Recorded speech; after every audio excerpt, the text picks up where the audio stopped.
أجلت محكمة أمن الدولة العليا المصرية النظر في القضية المعروفة باسم خلية حزب الله المتهمة بالتخطيط للقيام بأعمال إرهابية في مصر إلى 24 من أكتوبر تشرين الأول المقبل.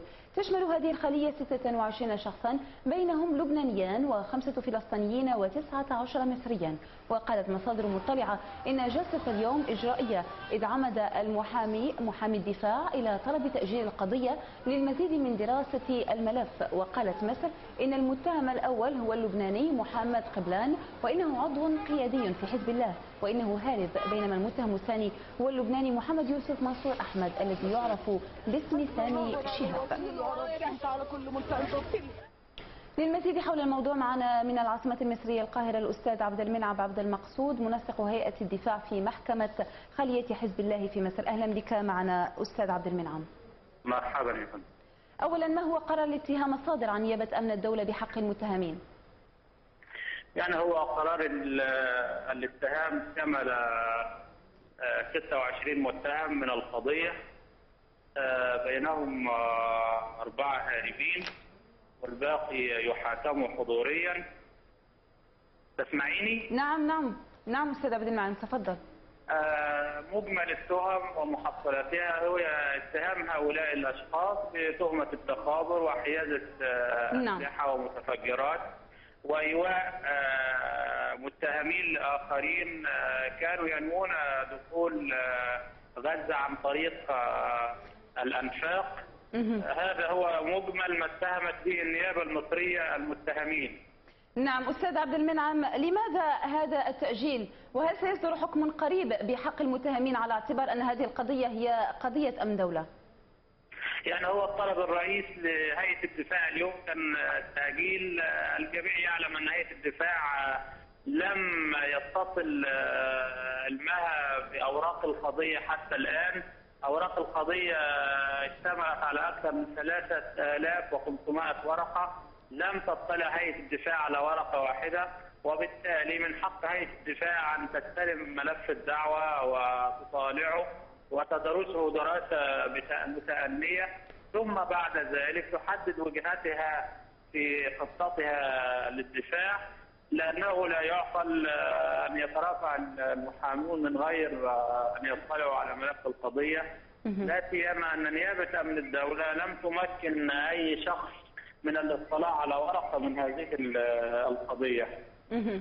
نعم أستاذ عبد المنعم، يبدو أن هنالك دلائل كثيرة تشير إلى تورط هؤلاء، وهنالك اعترافات أيضا من قبل البعض منهم، فما هو الحكم المتوقع بحقهم؟ يعني دعيني أولا أشكك في موضوع الدلائل وأيضا في موضوع الاعترافات. الجميع يعلم أن هؤلاء الأشخاص مكثوا في أماكن احتجاز غير قانونية لمدة شهور، وبالتالي تعرضوا لإكراه معنوي وبدني أفصحوا عنه اليوم في قفص الاتهام، وبالتالي كل ما يقال عن وجود اعترافات أو ما شابه ذلك حدث لهم في محبسهم يلقي بظلاله على شرعية وصحة هذه الاتهامات. لكن ما نود أن نؤكد عليه أن هذه القضية قضية سياسية وحيلت بقضاء استثنائي لا يوفر للمتهم ضمانا من القاضي حصانه، وبالتالي من الصعب التنبؤ بسير القضيه وايضا التنبؤ بمتى ستنتهي، لكن هي في مجملها قضيه سياسيه الغرض منها هي قطع كل الشرايين المؤديه التي نعم أستاذ عبد المنعم. طيب ماذا عن المتهمين ال4 الذين سيحاكمون غيابيا والأحكام التي ستصدر بحقهم؟ يعني هو غالبا المحاكمون غيابيا يحصلوا على اعلى الاحكام، لكن لهم حق استئناف هذه الاحكام او اعاده اجراءاتها. اما الاخرين فليس لهم حق استئناف الاحكام، وهذا اكبر المآخذ التي تاخذها هيئه الدفاع على هذه المحكمه، لانها محكمه استثنائيه تفتقد الى ابسط معايير العداله ولا تمكن المتهم طبقا للقانون وللدستور من الطعن على احكام هذه استاذ عبد المنعم، هل ستكون الاحكام الصادره بحق المتهمين متساويه؟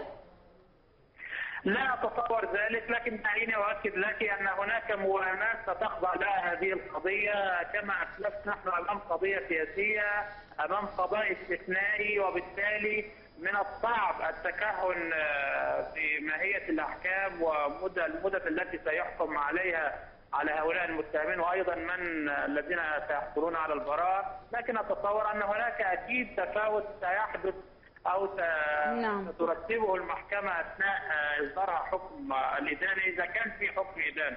نعم، الأستاذ عبد المنعم عبد المقصود منسق هيئة الدفاع في محكمة خلية حزب الله في مصر، شكرا جزيلا لك على هذه المداخلة.